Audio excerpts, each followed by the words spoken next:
अस्सलाम वालेकुम ख़वातीन हज़रात, मैं हूं आपका मेज़बान सुमैर। तो आज की नई प्रोग्राम में हम आपको खुश आमदीद कहते हैं। दोस्तों, आज भी हमारे पास बहुत ज़बरदस्त खबरें हैं, लेकिन सबसे पहले हम बात करेंगे अनुशे अशरफ के बारे में। उन्होंने एक ऐसा बयान दिया है, एक ऐसी पोस्ट लगाई है जिसकी वजह से लोग उन पर बहुत ज़्यादा गुस्सा हैं, तनकीद कर रहे हैं, गालियाँ दे रहे हैं, बहुत कुछ। लेकिन उन्होंने कहा ऐसा क्या है जिसकी वजह से लोगों को बहुत गुस्सा आ रहा है, और वो अक्सर ऐसी कोई ना कोई हरकत कर जाती हैं जिसकी वजह से उनको ये सब कुछ फेस करना पड़ता है। उन्होंने ये कहा है कि कुर्बानी पर जो जानवर ज़िबा किए जाते हैं वो जानवरों पर बहुत बड़ा जुल्म है। इस तरह का बयान उन्होंने दिया है जिसकी वजह से लोगों को बहुत ज़्यादा गुस्सा आ रहा है, और ये कह रहे हैं कि अगर आपको इस्लाम की समझ नहीं है, इस्लाम के बारे में आप जानती नहीं हैं, आप सिर्फ एक्टिंग के अगर बारे में जानती हैं, सिर्फ इस तरह के काम अगर आप जानती हैं, तो खुदा के वास्ते आप अपने मुंह से ऐसी बकवास ना करें, ऐसी चीज़ें ना करें। वो सब इसी तरह की बातें, बहुत लोग तो बहुत कुछ लिख रहे हैं, बहुत कुछ उनको कह रहे हैं जो कि मैं नहीं बयान कर सकता। लेकिन यहाँ पर मैं एक बात ज़रूर करना चाहूँगा। अनुशे अशरफ ने आज से कुछ अरसा पहले होली मनाई थी। होली मनाने के बाद उन्होंने जो है वो पोस्ट लगाई थी, बड़ी खुशी खुशी जो है ना, और उसके बाद लोगों ने उन पर बड़ी तनकीद की थी और कहा था कि अगर तुम पाकिस्तान में रहते हुए, इस्लाम को मानते हुए, मतलब दीन इस्लाम को कबूल करते हुए इस तरह के काम करोगी, उस सेलिब्रेशन को पब्लिक करोगी, पोस्ट जगह जगह लगाओगी, खुशी खुशी ये बातें करोगी, तो लोग तुमसे नफरत करेंगे। और वो कहती हैं कि लोगों ने मुझ पर बड़ी जो है ना तनकीद की, बड़ी गालियाँ दी, बहुत कुछ कहा, लेकिन लोग मेरे चेहरे से ये अंदाज़ा तो नहीं लगा सकते कि मैं दीन को बहुत गहराई से समझती हूँ। यहाँ मैं आपको एक बात ज़रूर कहना चाहूँगा कि अगर आप दीन को समझती होती तो आप कभी भी इस तरह की बात ना करती कि कुर्बानी पर जो जानवर ज़िबा हो रहे हैं वो जुल्म है। ये कैसे आप कह सकती हैं? क्योंकि इसका कुरान में हुक्म है, और जिसका कुरान में हुक्म हो वो जुल्म या फिर सितम या फिर ज़्यादती कैसे हो सकती है? आप बताएं। आपको तो ये भी नहीं पता होगा कि कुर्बानी क्यों दी जाती है, किस वजह से दी जाती है। और एक और बात, अगर आपको ये जुल्म लगता है तो फिर आप चिकन क्यों खाती हैं, फूड व्लॉग और इस तरह की चीज़ें क्यों दिखाती हैं, और उसके बाद आप क्यों ये बिरयानी और मटन कढ़ाई और इस तरह की पोस्ट लगा लगा कर दिखाती हैं कि बड़ा मज़ेदार है? ना खाए ना, क्यों खाती हैं? और जो आप आम दिनों में chicken biryani, mutton korma, beef kebab और इस तरह की चीज़ें खा रही होती है ना, उसका हुक्म नहीं है कि आप बिला वजह जाकर ज़िबा करें और खाते जाएं। ये भी कोई हुक्म नहीं है। हुक्म सिर्फ कुर्बानी का है, और कुर्बानी से ही आप मना करें, और आम दिनों में आप डट के खाती हैं, और कुर्बानी के वक्त आप कह रही हैं कि ये जुल्म है। बहरहाल मुझे यूँ लगता है कि अनुशे अशरफ जो है ना, वो अपने आप को इन रखने के लिए कोई ना कोई इस तरह का भंड मारती रहती हैं और इस तरह की बात करती रहती हैं, जबकि वो खुद कहती हैं मैं बड़ी दीनदार हूँ, दीन को समझती हूँ।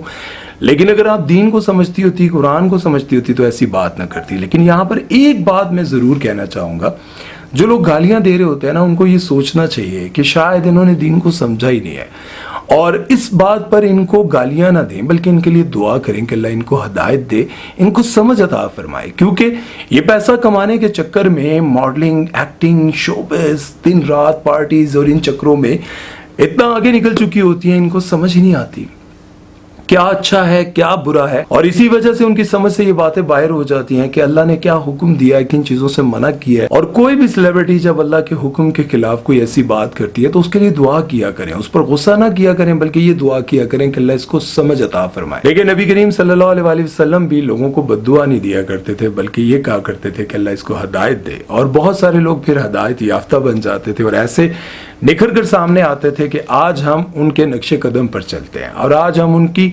बातें अपने बच्चों को सुनाते हैं। कहीं बैठते हैं, अल्लाह रसूल की बात हो रही होती है तो उनकी बात ज़रूर रहते हैं। बहरहाल अनुशे अशरफ के लिए मैं दुआ ही कर सकता हूँ, और आप लोग भी दुआ करें कि अल्लाह ताला उनको हिदायत दे, हम सबको हिदायत दे।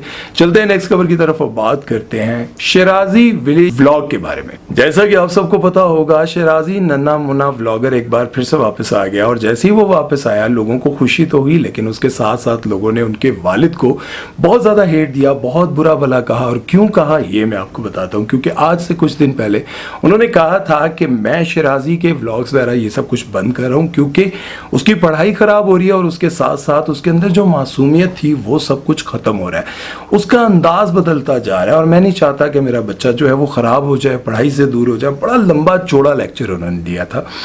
उस वक्त क्या वजह थी ये मैं आपको आगे चलकर बताता हूँ, लेकिन अब ठीक 10 से 15 दिन बाद वो बच्चा दोबारा आ रहा है और व्लॉग बना रहा है, तो लोग ये कहने लगे क्यों 15 दिन में आपने उसकी तालीम मुकम्मल करवा ली, उसको PhD करवा ली, उसकी तरबियत कर ली, उसको ठीक कर लिया, اور اصل وجہ کیا تھی؟ اصل وجہ یہ تھی، آپ کو بتاتا چلوں کہ جب وہ ولاگ بنا رہا تھا تب تک شاید کسی کو یہ نہیں پتا، مطلب یوٹیوب کو یہ نہیں پتا تھا کہ یہ بچہ بنا رہا ہے، اور میڈ فار کڈز نہیں تھا، اس لیے اس پر ایڈز بھی چلتے تھے اور لوگ اس کو دیکھتے بھی تھے. لیکن جب یوٹیوب کو اس بات کا پتا چل گیا تو ویوز کم ہونے لگے، کیونکہ وہ ساری کی ساری ویڈیو صرف بچوں کے لیے شو ہو رہی تھی، اس لیے ان کے ویوز کم ہونے لگے. تو انہوں نے کیا کیا، خود سامنے آئے اور انہوں نے کہا کہ میں اتنا انٹرسٹ نہیں لیتا ہوں ولاگ بنانے میں، لیکن آپ کو بتاتا چلوں کہ انہوں نے کئی سال جو ہے نا محنت کی ہے، خود یوٹیوبر بننے کے لیے بہت محنت کی ہے، لیکن وہ کامیاب نہیں ہو سکے. انہوں نے اپنے بچے کو لایا، مسکان کو لایا، تو وہ کامیاب ہو گئے. اب بات یہ کر لیتے ہیں کہ آخر ان کے بچے میں یہ بدلاؤ آیا کیوں. میں آپ کو بتاتا ہوں، جب وہ وزیر اعظم ہاؤس میں گئے، وہاں پر کچھ لوگ ان کے ساتھ ویڈیوز بنانے کی کوشش کر رہے تھے، تو انہوں نے کہا نہ میرے ساتھ ویڈیو نہیں بنانی، تصویر بنانی ہے تو بنا لو. اب ایک چھوٹے سے معصوم بچے کو کس نے یہ بات بتائی کہ اگر یہ تمہارے ساتھ ویڈیو بنائے گا اور یہ اپنے یوٹیوب چینل پر لگائے گا تو یہ بھی فیمس ہو جائے گا؟ کس نے اس کو سکھایا؟ کس نے اس کو بتایا کہ اپنے ساتھ کسی کو ویڈیو نہیں بنانے دینی کیونکہ تم فیمس ہو گئے ہو پاکستان میں اور کوئی فیمس نہ ہو؟ یہ کس نے اس کو سکھایا تھا؟ اس معصوم بچے کے دماغ میں یہ بات کہاں سے آئی کہ صرف تصویر بنانے کی اجازت ہے؟ ایسا آخر کسی نے تو اس کو سمجھایا تھا نا، اور جس نے سمجھایا تھا وہ کون ہو سکتا ہے؟ ان کے والد ہی ہو سکتے ہیں، اور ان کو یہ سب کچھ نہیں کرنا چاہیے تھا. اور جب ایک معصوم سے بچے کو یہ بات پتہ چل جائے کہ میں بہت بڑی سیلیبریٹی بن چکا ہوں، میرے ساتھ کوئی ویڈیو بنائے گا یا تو مجھے پیسے دے یا پھر میرے نام پر وہ ویوز حاصل کرے گا، تو کیوں بھائی؟ صرف میں فیمس ہوا ہوں تو مجھے ہی فیمس رہنا چاہیے. اس طرح کی باتیں جب آپ اپنے بچوں کو سمجھائیں گے، سکھائیں گے، تو وہ بچے معصوم کیسے رہیں گے؟ اور پھر جب آپ ان بچوں کی تربیت کرنا چاہتے ہیں تو پھر آپ کو کم سے کم یہ بات سوچنی چاہیے کہ شیرازی اگر کامیاب ہوا ہے تو شیرازی کے ساتھ اور بچوں کو بھی ولاگز بنانے دیں، وہ بھی کامیاب ہو جائیں، اور آپ کا جو آپ چاہتے ہیں کہ آپ کا علاقہ ترقی کرے، کامیاب ہو، تو ان سارے بچوں کو جو آپ کے ارد گرد ولاگز بنانا چاہتے ہیں شیرازی کے ساتھ، ان کو بنانے دیں تاکہ وہ بچے بھی ترقی کر کے آپ کے علاقے کو نکھار سکیں، وہاں پر بڑے بڑے گھر بنا سکیں، ان کی وجہ سے لوگ وہاں پر آئیں، ان سے ملنے کے لیے آئیں. یہ ساری چیزیں بہرحال سامنے آ رہی تھی. اور اب جب دوبارہ بنانے شروع کیے ہیں تو پھر ان کے والد بھی ساتھ آ رہے ہیں، کیونکہ ان کے والد کو یہ بات پتہ چل گئی ہے کہ اگر ولاگ میں یہ دونوں بچے صرف آئیں گے تو پھر ایڈز بھی کم آئیں گے اور یہ صرف بچوں کو شو ہوگا.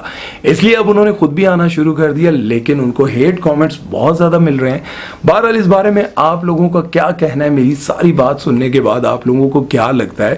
ان کے والد نے ٹھیک کیا، غلط کیا، یا پھر کیا کرنا چاہیے؟ ان کو ولاگ بنانے دینا چاہیے یا پھر یہ کہنا چاہیے کہ بھائی تو کر بہ جا، ہن میں آپ کروں گا؟ چلتے ہیں نیکسٹ خبر کی طرف. وہ بات کرتے ہیں پاکستان کی ان سیلیبریٹیز کے حوالے سے جو پاکستان میں رہتے ہوئے غزہ اور فلسطین کے حوالے سے بہت ساری پوسٹ بھی لگاتے ہیں، اس کے حق میں بات بھی کرتے ہیں، لیکن اس کے ساتھ ساتھ اسرائیلی پروڈکٹس کو بھی سپورٹ کرتے ہیں، ان کے ایڈز میں بھی کام کرتے ہیں اور کروڑوں روپیہ بھی کماتے ہیں. جیسے کہ پاکستان کا ایک سپر ہٹ ڈرامہ تیرے بن، اور تیرے بن کا ہیرو وہاج علی آج کل غزہ کے حوالے سے بہت ساری پوسٹ بھی لگاتے رہتے ہیں، لیکن اس کے ساتھ ساتھ وہ اسرائیلی پروڈکٹ سے کروڑوں روپیہ بھی کما رہے ہیں، ان کے ایڈز میں کام کر گئی. اب جیسے کہ آپ سب کو پتا ہے کہ پیپسی جو ہے وہ اسرائیل کی پروڈکٹ ہے اور اس میں وہاج علی ان کے ایڈ میں بھی کام کرے، اور ان کے ساتھ ساتھ مایا علی جو کہ وہاج علی کی بہت پرانی دوست ہیں، اور ان کے بارے میں یہ کہا جاتا ہے کہ یہ وہاج علی کے ساتھ چپکی نہیں رہتی، بلکہ وہاج علی کو یہاں تک پہنچانے میں مایا علی کا بہت بڑا ہاتھ ہے. مایا علی نے بہت ساتھ دیا، لیکن وہ بھی غزہ کے حوالے سے، فلسطین کے حوالے سے، رفح کے حوالے سے، وہاں پر ہونے والے ظلم و ستم کے حوالے سے پوسٹ تو لگاتے ہیں، لیکن اس کے ساتھ ساتھ وہ بھی پیپسی کے ایڈ میں کام کر کر کے کروڑوں روپیہ کما رہے ہیں. اور اس کے ساتھ ساتھ ہانیہ عامر جو کہ پاکستان کی بے پناہ پسند کی جانے والی اداکارہ ہیں، لوگ ان کو بہت پسند کرتے ہیں. کئی لوگ کہتے ہیں نا کہ یار ان فنکاروں میں کیا رکھا ہے، ان کو گالیاں بھی دیتے ہیں، سارا کچھ کرتے ہیں، لیکن پھر سمجھ نہیں آتی کہ ان کو 10 ملین یعنی کہ 1 کروڑ تک کون سے لوگ ہیں جو فالو کرتے ہیں؟ وہ کون لوگ ہیں؟ مطلب بہت سارے لوگ یہ تو لکھتے ہیں یہ کنجر ہیں، یہ فلانے ہیں، ڈمکانے ہیں، یار بہت کچھ لکھتے ہو، لیکن مجھے یہ بتائیں کہ وہ جو لوگ ان کو آ کر لکھتے ہیں ویری نائس، بڑی ویری کیوٹ، میں شادی کرنا چاہتا ہوں، میں یہ کرنا چاہتا ہوں، تم کہاں ملو گی، وہ کون لوگ ہیں؟ ان کے بارے میں بھی ذرا مجھے پتا ہونا چاہیے نا یار. اور دوسرا میں آپ کو بتاتا چلوں کہ ہانیہ عامر بھی بہت ساری پوسٹ لگاتی ہیں، لیکن اس کے ساتھ ساتھ جو ہے جتنی بھی وہ پروڈکٹس جو کہ اسرائیلی پروڈکٹس ہیں اور وہ کنفرم ہے उनके एड्स में वो काम करती हैं। देखें, ये बात समझने की है कि बहुत सारे लोग, बहुत सारी ऐसी प्रोडक्ट्स हैं जो कि इसराइली प्रोडक्ट नहीं है, लोग उनका भी नाम लिख लिख कर लगाते रहते हैं और कहते हैं कि ये प्रोडक्ट जो है वो इसराइली प्रोडक्ट है, लेकिन उसमें इसराइल का कोई लेना देना नहीं होता, उसके बारे में कोई नहीं जानता होता। लेकिन बहुत सारी ऐसी हैं जो कि हम बचपन से सुनते आ रहे हैं और कंफर्म है, उस पे कम से कम हमारे पाकिस्तानी बहुत सारे ऐसे फनकार हैं जो पोस्ट तो लगाते हैं, बल्कि कुछ तो ऐसे हैं जैसे आयजा खान है, वो तो नाम लिखकर पोस्ट भी नहीं लगाती, इतना डरती हैं। और पाकिस्तान की बहुत सारी ऐसी अदाकारें हैं जो बगैर किसी डर और खौफ के पोस्ट लगाती रहती हैं। वो क्या नाम है उनका, उशना शाह। उशना शाह कहती हैं कि मैं हमेशा से ये पोस्ट लगाती आ रही हूँ क्योंकि वहां पर जो जुल्म सितम हो रहा है उसको देखकर मैं यही सोचती हूँ कि यार ये लोग क्यों नहीं बोलते। और बहुत सारे कॉन्ट्रैक्ट्स मुझसे ले लिए गए, मुझे उससे निकाल दिया गया, लेकिन मैं डरती नहीं हूँ। मैं कहती हूँ क्या हुआ, अगर इस साल मैंने 2 नई गाड़ियां ना ली तो क्या फर्क पड़ जाएगा। लेकिन अगर दूसरी तरफ आप देखें, पाकिस्तान के एक और क्रिकेटर हैं नसीम शाह, उनसे जब पूछा गया इसके हवाले से तो उन्होंने कहा कि हम क्रिकेटर हैं, हम इसके हवाले से बात नहीं करते। वो भी पेप्सी के ऐड में भी काम कर रहे हैं क्योंकि जाहिर है पेप्सी करोड़ों रुपया देती है और करोड़ों रुपया कौन नहीं लेना चाहेगा। बहरहाल अल्लाह ताला से दुआ है कि अल्लाह ताला हम सब के ईमान मजबूत फरमाए, अल्लाह ताला हम सबको दीन की राह पर चलने वाला बनाए और अल्लाह ताला हमें ऐसे रुपए पैसे से बचाए। देखें, कोई भी भटक सकता है, मैं भी भटक सकता हूँ, आप भी भटक सकते हैं, ये जो फनकार हैं ये भी भटक जाते हैं।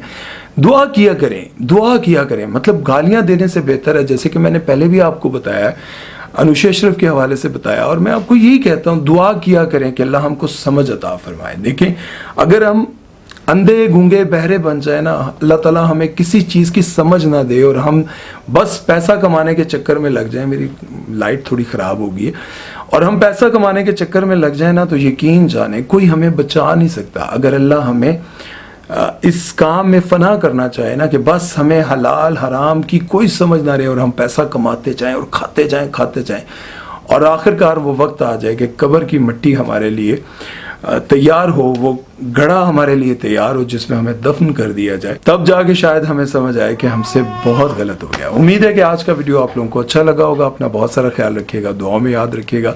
सुमैर चौधरी को दीजिए इजाज़त। अल्लाह हाफिज़।